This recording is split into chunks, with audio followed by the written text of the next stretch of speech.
একটা জিনিস ভালো, ট্রাক যেগুলো ছোলো ছোলো যায় সেগুলো কোনো সময় মাঝখান দিয়ে যায় না, যে কোনো এক সাইড দিয়ে যায়। আর বাংলাদেশে হলে শালারা মাঝখান দিয়ে যেত, মানে ওদন চোদন নাই কোনো।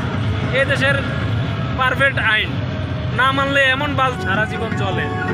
যদি সাইডের থেকে অন্য সাইডে যায় গাড়িগুলা, একেবারে পুরো লাইন ধরে যায়, কোনো সময় মাঝখানে আইব না, ওরা সুযোগ পাইলেও আইব না, পুরো রাস্তা ফাঁকা থাকলেও আসবে না।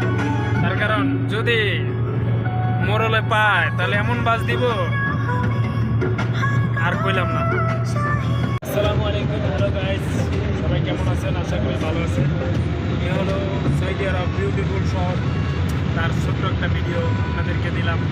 যদি ভালো লাগে please like comment share follow করবেন। বাই। চালিয়ে চালিয়ে চালিয়ে